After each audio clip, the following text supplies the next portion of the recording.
Have you ever walked into a room and instantly felt smaller? Do you freeze up when it's your turn to speak? Do you keep replaying what you said or didn't say hours after it's over? You're not flawed, but you are stuck in a pattern, and it's costing you more than you think. Welcome to Mindset Reset, the place to restart your thinking and rebuild your habits. Some people are born more quiet, more observant, more introspective. That's temperament. Others shrink because they've been trained to.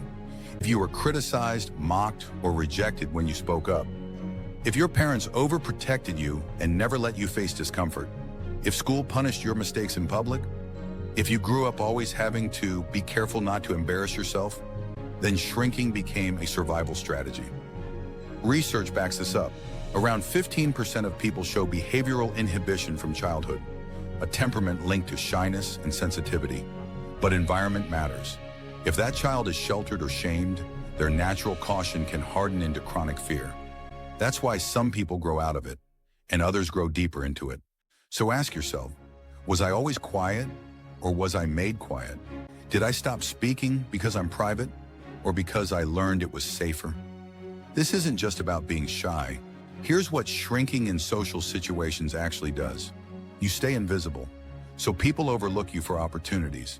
You avoid speaking up, so you rarely advocate for what you want. You miss connection, because people misread your silence as disinterest or insecurity. You overthink basic interactions, so your energy drains constantly. You stop being yourself around others, so you feel fake even in friendships. This is how life passes you by, without you ever really feeling seen. How many moments have you backed away from? How many chances did you miss because you stayed quiet? You can't change what you keep avoiding.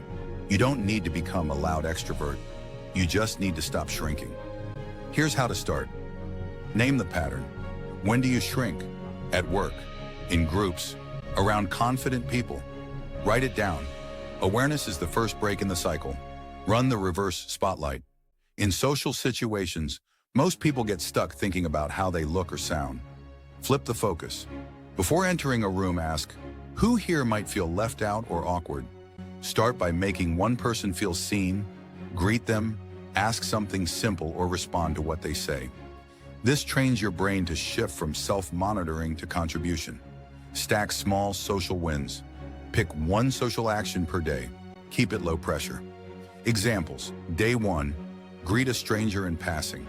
Day 2, ask someone a follow-up question in conversation. Day 3, share a brief opinion in a group. Each small step is like a training round for your brain. It builds confidence through repetition. Over time, you prove to your brain that you can handle it, and you get stronger socially. Practice exposure gradually. Choose one small group event per week, like a workshop, hobby class, or meetup. Don't attend with the pressure to make connections, impress people, or sell yourself. Just stay for 30 to 60 minutes. Goal, be there, make one interaction, and leave knowing you didn't run. Repeat weekly. Familiarity lowers fear. Shrinking is not your identity. It's a habit. One that may have protected you before, but now it's holding your life back.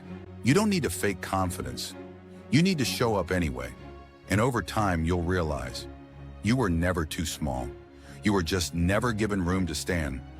If this hit home, share it with someone who needs to stop shrinking too. And subscribe. Your reset starts here. This video was created using mostly free tools and a lot of time. If you found it valuable, subscribing and liking this video is the best way to support more content like this. Next, how society teaches men to suppress emotion and why it backfires. We'll cover the female side of this story in the following video.